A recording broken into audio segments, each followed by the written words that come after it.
AGP, Andrew Parker, my old buddy. Are you still dunking at your old high school to show off, buddy? You know, it's funny. I always tell a lot of people that I'm 32 now, but I still dunk like a 22-year-old. So, yes, I am still dunking. I love it. I love that the tournament for your former teacher who unfortunately has passed away, and you do a great job promoting that, and I know you have some summertime stuff. But let's talk about the NBA draft. And first of all, the deal that can't be completed in tomorrow that the Raptors made, sending Grievous Vasquez to Milwaukee for a first in 2017 and a second-round pick this year that has already been taken. But your thoughts on the trade that the Raptors made to Milwaukee getting rid of Vasquez? Well, to be completely honest, I think after the Raptors, a little bit of an unfortunate end to the season this year, I know a lot of the fans and a lot of the people in management were wanting to get a little bit further into the playoffs.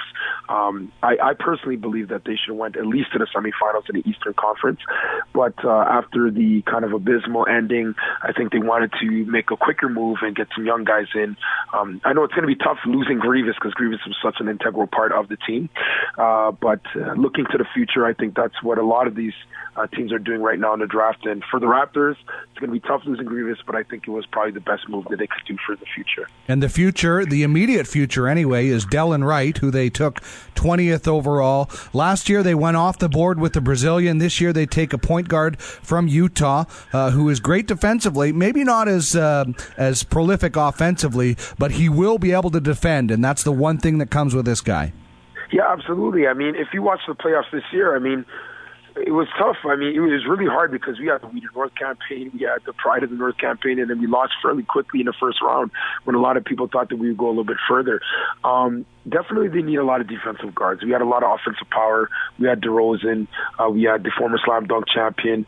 We had a lot of good role players, but now it's time. A lot of people thought that we'd either go with a veteran or we would get young again and try and rebuild. So I'm hoping, because I'm personally a Toronto Raptors fan, it's our only team here in Canada, and I'm 100% go Canada, and I'm hoping that with this defense we can take it to another level. Yeah, and they got defensively with their second pick as well. It was weird because it was taken by Milwaukee because that trade can't go through till tomorrow.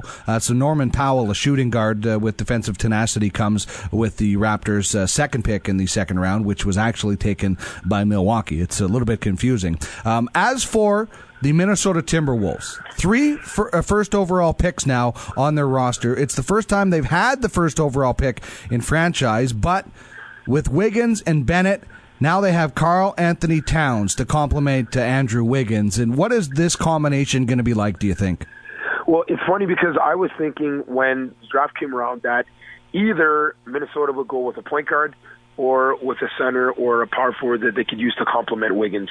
They wouldn't need another 6'4", 6'5", 6'6", or even a 6'7" guard.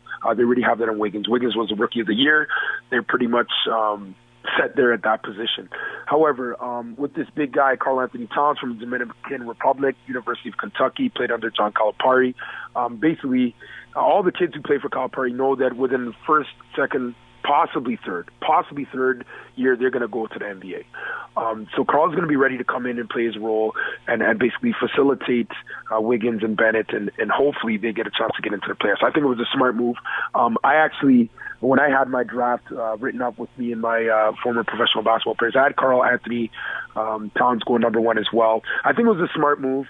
Actually, my 2, 3, and 4 got a little bit frazzled there with the Lakers picks, but definitely Karl Anthony Towns was the number 1 projected player to come in the draft. This guy is being compared to Patrick Ewing. That's lofty praise, isn't it? It is. I mean, Pat was something special. I had an opportunity to watch Pat. I'm from Jamaican descent. He's from Jamaican descent. Pat was something special. He had this soft touch. He could jam, played at a very high-profile NCAA team. And, I mean, to be put in that shadow is going to be hard for Karl Anthony. Is he going to be able to do it? I don't know. But I'll tell you what, playing with Wiggins and with the great coach they have there as well, I think he has a chance to. And knowing that they are a young team, and, I mean, they're going to have a lot of time to really experience and experiment within the league because, I mean, no one's having great expectations for them this year. I mean, other than Wiggins getting the Rookie of the Year, he'll get an opportunity to show the league what he can do. The first surprise came at number 2, as you mentioned, as the Lakers went with D'Angelo Russell from Ohio State. Right. Russell himself said he was the best player in the draft, and this is the Lakers looking at Kobe, knowing he doesn't have many years left. This is a guy they want to replace Kobe with. Absolutely. And, I personally thought that it would be Jahlil Okafor from Duke. They did go with D'Angelo Russell, 6'4", kid from Louisville, 195 pounds, good little player, 6'4". Maybe they're thinking, Kobe's got maybe 1 more year in him, 2 more years in him. It's tough for me. I'm a Kobe Bryant fan. I'm a Michael Jordan fan. I love Kobe's game. But Mitch Kupchak and the rest of the staff over there in management are thinking to the future, and I don't blame them. Kobe has $24 million, I think, on his contract left. He might have used half of it last year, and then everyone's thinking that this year will be his last year, and they're looking to the future. The kid can play. Kid can play a little bit of basketball.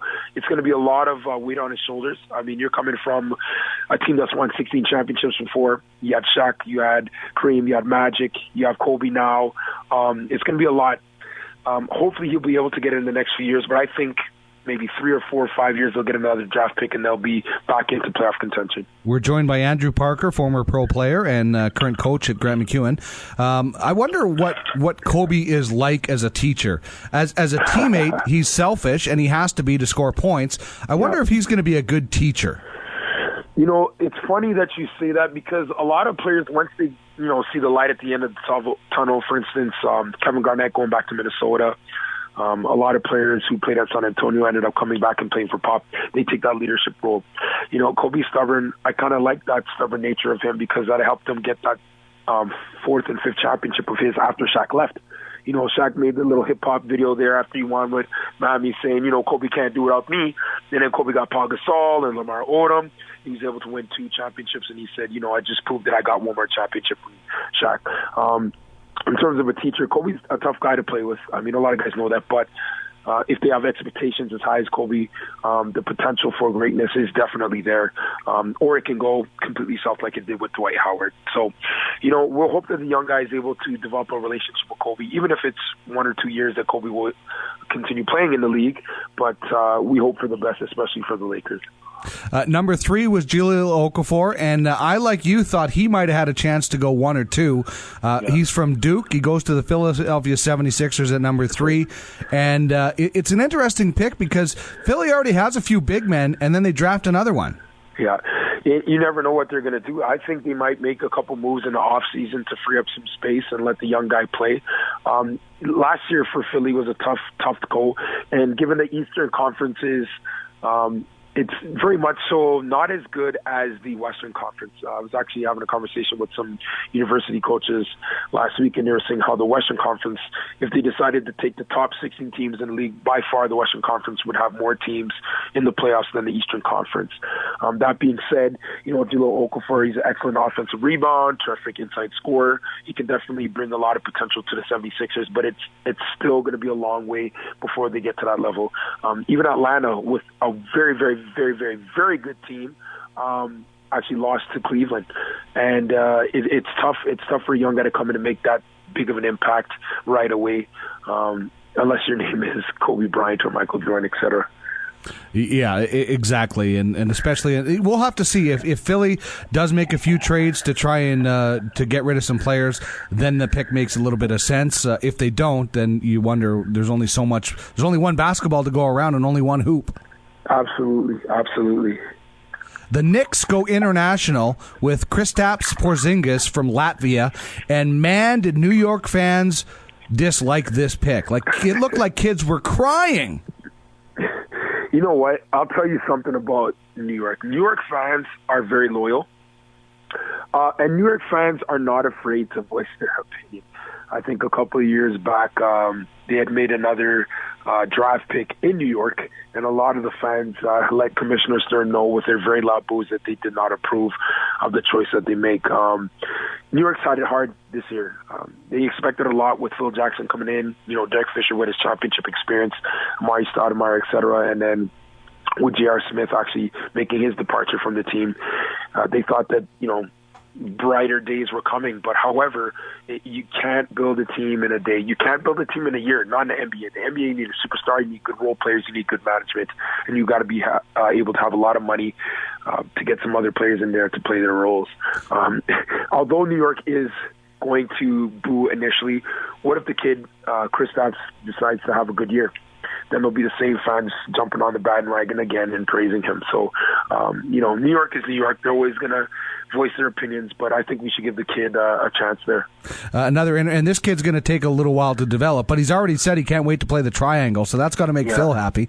Oh, absolutely. And, given the right players in that system, it can be potentially flawless. I mean, it worked great for him with the Bulls, and then even when they tried it with Pau Gasol, Kobe, Lamar, it worked excellent, but they just need a few more pieces who understand that.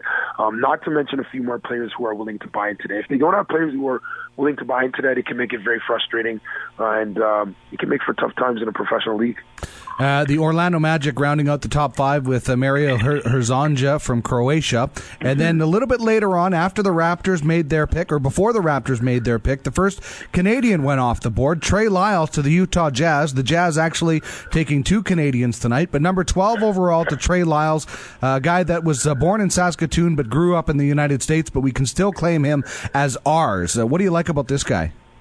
I like the fact that he's very, a lot of the people like the sportscasters, for instance, First Take has said that he's very ultra skilled. He's a forward as well, and he brings versatility to Utah. He can shoot it, he can dribble it, he can do a number of different things.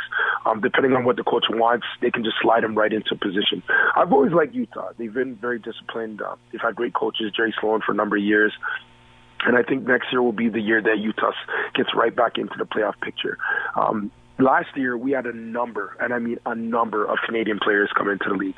And I only think that that number is going to continue to grow with the number of development programs in here and our AAU teams, et cetera, and great players. So I think Trey has a very high ceiling. He's probably going to play the power forward position. We'll see. Coach might slide him off to the 2, maybe at the 3, but he has a very high potential for next year. And the second Canadian taken, Olivier Hanlon, 42nd overall by the Utah Jazz. I know you're going to be busy this summer. Do you got your tournament again? Absolutely. You got the Pride of Northside basketball tournament, and who knows, maybe a kid from that tournament will get an opportunity to go to the NCAA. I remember when Mengistu Arope from Indiana State Gonzaga was playing in the tournament a few years back, and then a couple years after we saw him playing in the NCAA on television. We were very thankful. In fact, 2 years ago, he came out to the Pride of the Northside again and gave us a nice little shout-out. So you never know. Edmonton basketball definitely is on the rise. Tell us a little bit about your tournament and how people might want to get involved. Absolutely. It's a 4-on-4 tournament. It's held in the heart of North Edmonton, a street ball culture. If you want to get involved, you can actually just send an email to andrew.parker@epsb.ca or check out our Facebook profile. We have a number of videos out there. Last year we had about 40 teams, including the University of Alberta, NAIT, Concordia, McEwen. Rochep had a team. Harry Ainley had a team. Emmy Lazard, O'Leary. You name it. Basically every team in the city, high school, male and female, have been involved with the tournament. Or you can just reach out to me. I'm on Twitter, quite hefty. You can reach out to me and we can get you signed up. It's all about the kids, getting people involved with basketball and enjoying the culture that we have in this city. Excellent stuff, AGP. Keep dunking, and we'll talk again. Absolutely, Dean. We'll talk to you soon.